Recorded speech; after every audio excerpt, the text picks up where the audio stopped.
Millennials might be the last generation to have experienced the world when it was still truly beautiful. And hear me out on this, because I haven't been able to stop thinking about this since I realized this is where it all changed. And this is the TikTok that you're going to be thinking about all week long. So in order for this to sink in, as long as you're not driving, what I want you to do is close your eyes, because it's the summer of 2006. It's 10 a.m. You're just a kid. You're lying in your bed in your room, and you are bored. There is nothing to do because there's nothing good on TV. You don't have a cell phone, and you can't use the internet because you're not allowed to, because it ties up the phone line. The whole house is quiet.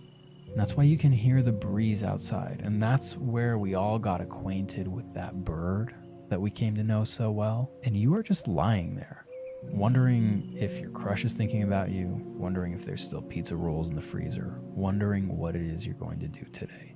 And that quiet isn't interrupted by a notification. That quiet is interrupted by the doorbell. Or maybe it's one of 30 texts that you'll get this month because that's all you paid for on your plan. But your day is interrupted by your squad who shows up on bikes, or maybe they have an older sibling that came to pick you up in their vehicle, and that's like a really, really good day. And when your friends show up, that's when the whole day starts, and you all go out together, and you don't have cell phones, you're just with each other, and you talk to each other face to face. And here's the really big one, is whatever you do today is going to boil down to 3 solid options. You're either going to hit the mall, and you don't go to shop or spend money. Like, you're not going to actually do anything. It's just to be somewhere else together.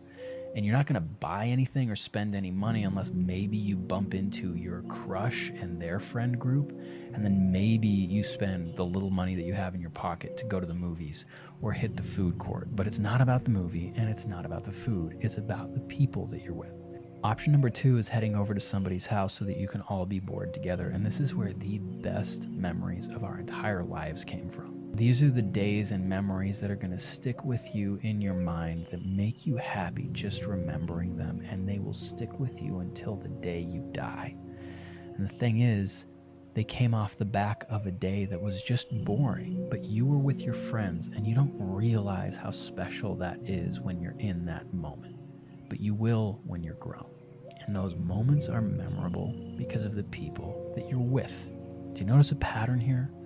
Because option number 3, which is going to resonate more for the guys, but option number 3 was heading over to somebody's house for a LAN party or a Halo party, and you all just play video games together. And you're playing in the same house. And it's not really about winning, because it kind of is, but it's not.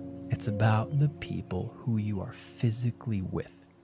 Now, I want you to open your eyes, because we flash forward almost 20 years, and everything I just mentioned still happens, but it's all been corrupted by technology, convenience, and making a buck. Nobody is bored today. Every single second of our lives is trying to be captured by a company.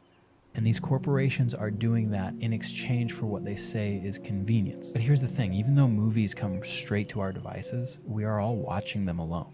Even though we can place the order online and skip the line, we are all eating alone. You can still play video games with your friends. Gen Z and Gen Alpha love doing this. There's Fortnite wizards everywhere. Everybody loves these video games, but the thing is it's all pay to play. It's all microtransactions. You don't buy a game and enjoy it until the next one comes out. There's all kinds of DLC content that you have to pay for, but the really, really big one is that Gen Z and Gen Alpha, when they're playing with their friends are in their ear. They're not right next to them.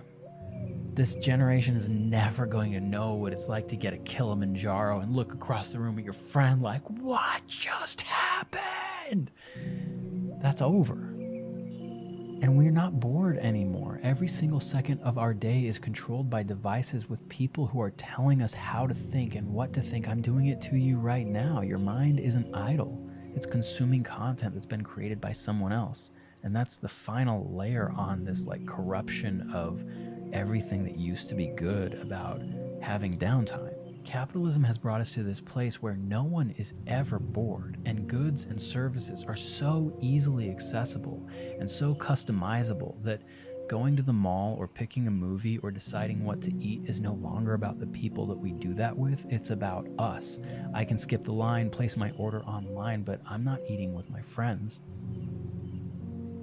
I could watch the newest shows on my device, but I'm watching them alone.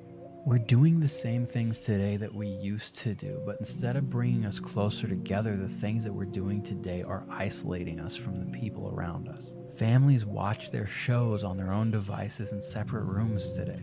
Having friends in 2024 doesn't mean the same thing that it did in 2004.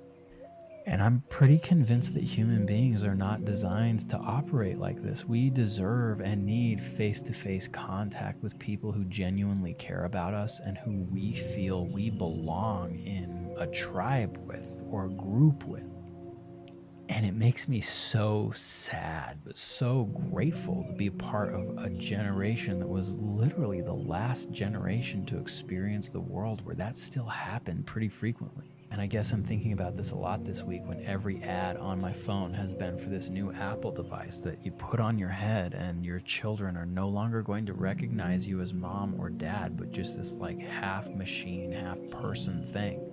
I know you can see straight through it to the little person who's asking you for food, the peanut butter and jelly sandwich, but they're not seeing you. You might see them, but we're just like drifting apart as a species. And the more that we drift apart, the more that we crave the simpler times when we didn't have all of these distractions.